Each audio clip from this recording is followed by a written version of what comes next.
All right, guys, I'm back. I feel like my voice is sounding better. I'm feeling a little bit better. Finally getting over this, but man, this cold has kicked my rear end. So I wanted to check back in on this whole Sweet Baby Inc. Assassin's Creed Shadows situation with this Japanese consultant that the New York Times went to regarding the translation of these, quote, not Japanese comments on YouTube videos and all sorts of stuff, where essentially the New York Times and this consultant were saying, hey, these were definitely English-speaking people who translated their, again, Western complaints into Japanese to make it seem like the Japanese were upset over the disrespect that's been shown to the, again, Japan via Ubisoft's treatment of this game, regarding the fact that they put Yasuke in as the protagonist, got a lot of historical elements wrong, screwed up the architecture, screwed up the lettering, everything from top to bottom, where you can tell they flat out did not put their best foot forward in hiring people who knew what they needed to do to properly represent this time period, even if the protagonist, even if the main character storyline wasn't going to follow history per se, given the fact that this is a fantasy game. They just did not put their best foot forward. I mean, I don't think anybody can dispute that at this point. However, we then saw that this person that they hired, the New York Times consulted with regarding the translations of these comments, turned out they had worked for 3 years at Sweet Baby Inc. And it's this person here who went by the name, let me see, hang on a second, Kazuma Hashimoto, I do believe.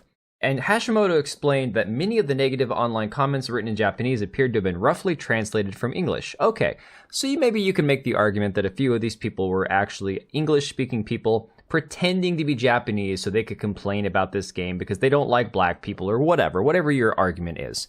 But then things got even crazier because people connected the dots and looked up Hashimoto and realized that this person had worked for Sweet Baby Inc., the consulting company who's known to work with Ubisoft, pushing the DEI messaging and agenda into video games, had worked for them for 3 years. Pretty crazy.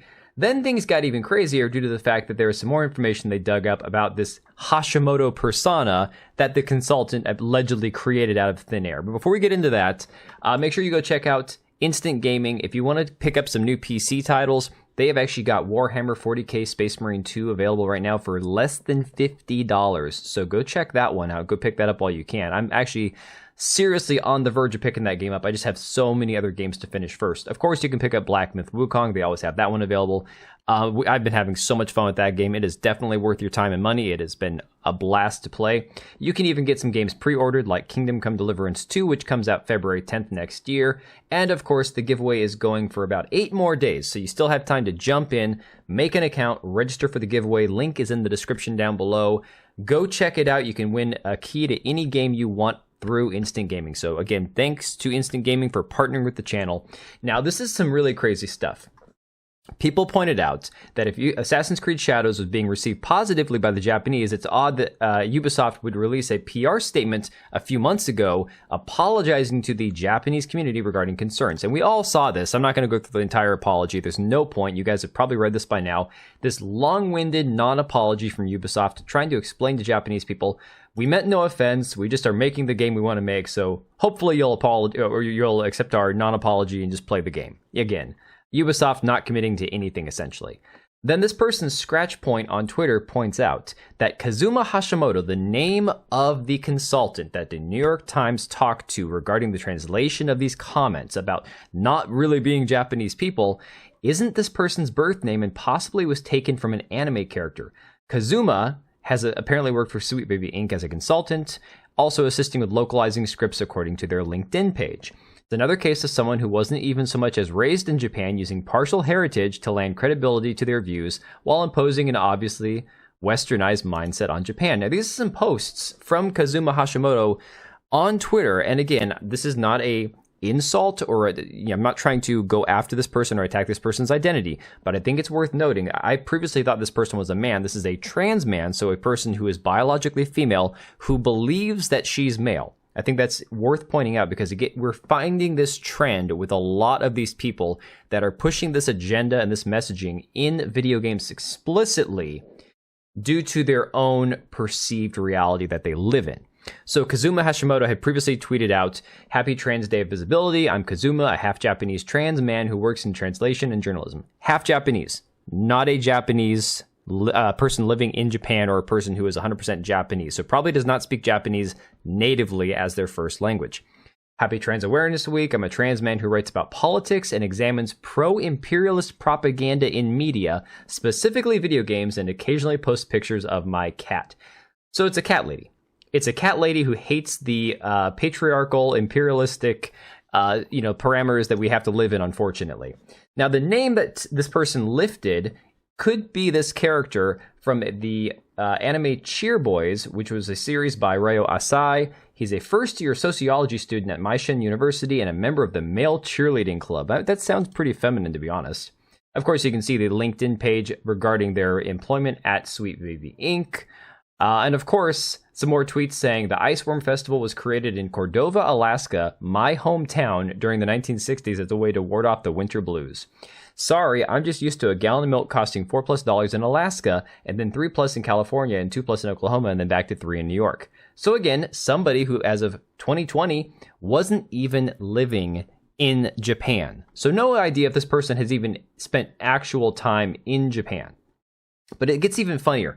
Completely unrelated to this person, I stumbled upon this article from The Gamer of all places.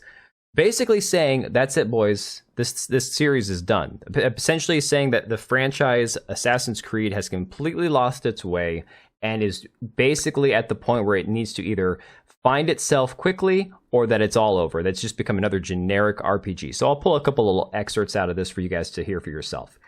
It says that let's go back up here. Ubisoft has revealed that Assassin's Creed Shadows will be smaller than Valhalla, but bigger than Mirage. The game will focus only on the island of Honshu, and the smaller size is largely a positive move.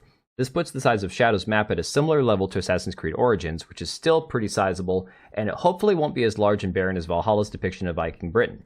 However, the game still seems too big, and I think this is something that a lot of people have noticed. The bigger and bigger these games have gotten, and the further they've gotten away from the core mechanics and the stealth aspect of the game, has really led to a lot of people, myself included, not caring to continue playing the series. It says Assassin's Creed has become more bloated in more ways than just map size.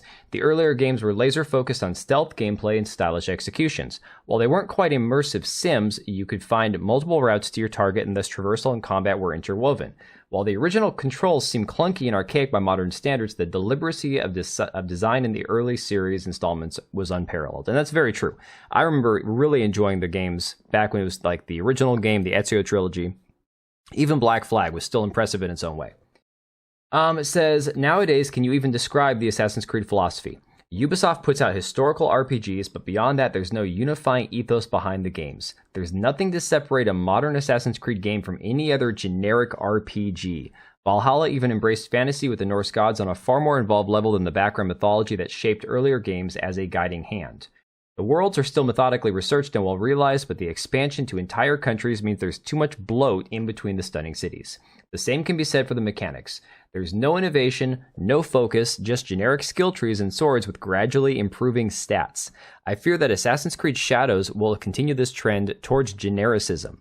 With two completely separate protagonists, not like Ivor who is just a reskin or the similarly playing Cassandra and Alexios, will the mechanics be further diluted? How will the skill trees work when separated between two characters? It could go either way. Either everything will be even or more convoluted, or the different playstyles of Naue and Yasuke will help give the protagonists their own distinct styles. Will Naue be the stealth protagonist we've dreamed of since the days of Altair and Ezio? Will Yasuke be the man for the casual RPG enjoyer? It's too early to say, but Assassin's Creed needs more than just a smaller map if it wants to get the series back on track. So once again, when you combine everything we've seen, the gaslighting of the fans, the definitely, I'd say, underwhelming pre-order numbers that we've heard leaked from a lot of different sources, many that are actually fairly reputable, given the past knowledge we've seen of sales for like Concord and these other games that have flopped. And of course, the involvement of Yasuke, Thomas Lockley, the author who wrote African Samurai, all of the, again, attacks and gaslighting of gamers and Japanese people regarding this game.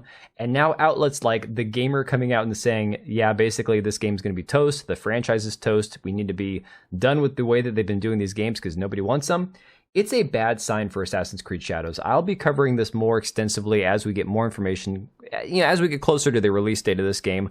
But things are getting wild. Let me know what you guys think about all this. Make sure to check out Instant Gaming, and I will catch you on the next one. All right, and if you made it this far, thank you so much for watching the video. Thank you for being here. I do have 2 channels, Minimal Effort Podcast, as well as my gaming channel. I do have a Twitch and Kick for my gaming channel. We do live streams over there occasionally, maybe once a week. And then if you are in the market for a new PC, make sure to check out Meta PCs. Click the link I have down below. Use code TBO at checkout for a special discount. Thanks again for watching, and I'll see you next time.